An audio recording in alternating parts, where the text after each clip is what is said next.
Hello friends, ई content classes में आप सभी का हार्दिक स्वागत। आज हम जिस बिंदु पर बात करेंगे वो है एंशिएंट इंडियन हिस्ट्री में जो मौर्य काल रहा है और मौर्य वंश का जो शासक था अशोक महान, उसके द्वारा जिस धर्म को अपनाकर और जिस धर्म को राजकीय संरक्षण प्रदान किया और उसके द्वारा इस धर्म के संदर्भ में उसके द्वारा क्या क्या प्रयास किए गए उस पर हम चर्चा करेंगे। यह वीडियो लघुत्रात्मक प्रश्नों के पैटर्न पर बनाया गया है। इसमें आप जो यूनिवर्सिटी से जो आपका सिलेबस रिलेटेड है उससे जो लघुत्रात्मक प्रश्न आपसे पूछे जाते हैं उन प्रश्नों का उत्तर आप दे सकते हैं।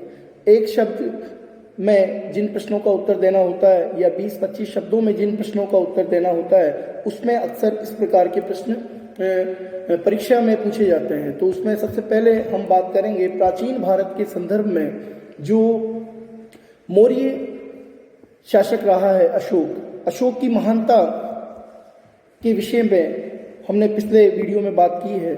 आप सभी जानते हैं कि जब कलिंग का भीषण नरसंहार हुआ या कलिंग का युद्ध अशोक द्वारा लड़ा गया तो उस भीषण नरसंहार ने अशोक के हृदय को परिवर्तित कर दिया। उसने भविष्य में कभी भी युद्ध न करने की नीति उसके द्वारा राज्य में स्थापित की गई, अपने साम्राज्य में स्थापित की गई। उसने युद्ध घोष की जगह उसने धर्म घोष की स्थापना की। यह हृदय परिवर्तन जो हुआ वो जो भीषण नरसंहार उस युद्ध में हुआ उसको देखकर अशोक का हृदय कांप उठा और उसने भविष्य में कभी भी मानवीय संहार नहीं करने का उसने वचन लिया। तात्कालीन समय में जो धर्म स्थापित था या जिस धर्म का प्रचार हो रहा था वो धर्म था बौद्ध धर्म। आप सभी जानते हैं कि गौतम बुद्ध ने बौद्ध धर्म को स्थापित किया ईसा पूर्व 6वीं शताब्दी में, और जिसकी स्थापना का जो मुख्य कारण था वो कारण था वैदिक धर्म के जो कर्मकांड थे, जो जटिलताएं थी, जो आडंबर थे, उनके विरोध स्वरूप ईसा पूर्व 6वीं शताब्दी में गौतम बुद्ध ने इस धर्म को स्थापित किया।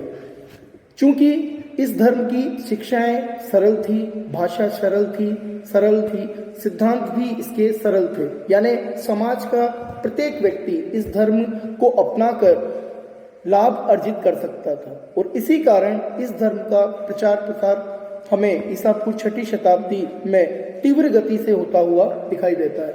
हालांकि कालांतर में आगे चलकर इस धर्म में कई सारी कमियां आ गई और उन कमियों के दौरान के कारण ही यह धर्म कालांतर में आगे चलकर विलुप्त हो गया भारत से। तत्कालीन समय में जब अशोक का शासन था और अशोक ने इस धर्म का संरक्षण पाकर और इसे राजकीय संरक्षण प्रदान कर और इसके प्रचार प्रसार के लिए अपने राज्य के समस्त जितने भी साधन थे उन साधनों को इस धर्म के लिए, इस धर्म के प्रचार के लिए लगा दिया। अशोक ने भारत में ही नहीं अपितु भारत के बाहर भी बौद्ध धर्म को प्रचारित करने के लिए, इसकी शिक्षाओं का प्रचार करने के लिए, बौद्ध धर्म के सिद्धांतों का प्रचार करने के लिए अशोक द्वारा धर्म महामात्रों की नियुक्ति की गई। धर्म महामात्र जो अधिकारी अशोक द्वारा नियुक्त किए गए उनका मुख्य उद्देश्य बौद्ध धर्म को की शिक्षाओं का घूम घूम कर प्रचार करना था।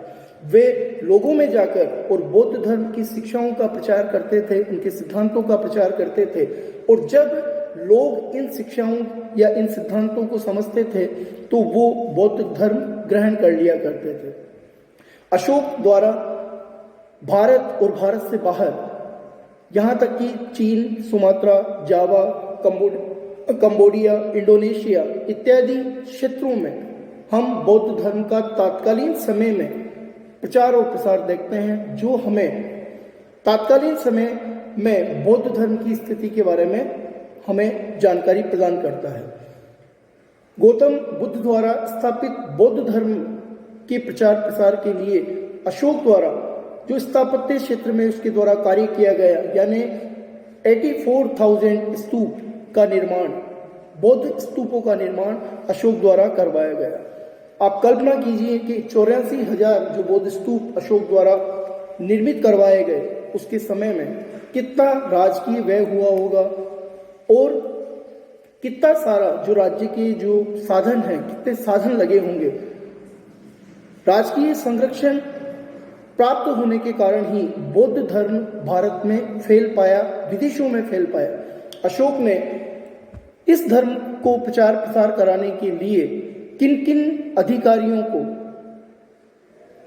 भेजा भारत और भारत के बाहर, हम बात करते हैं उन पर कि किन किन क्षेत्रों में किस किस अधिकारी को बौद्ध धर्म को प्रचार प्रसार करने के लिए दायित्व दिए गए। जिसमें सबसे पहले कश्मीर और कांधार का जो क्षेत्र था उसमें मझंतिक को भेजा गया, हिमालय के क्षेत्र में मज्झिम को भेजा गया, स्वर्ण भूमि में सोन व उत्तरा को भेजा गया और रक्षित को उत्तरी कनारा में भेजा गया।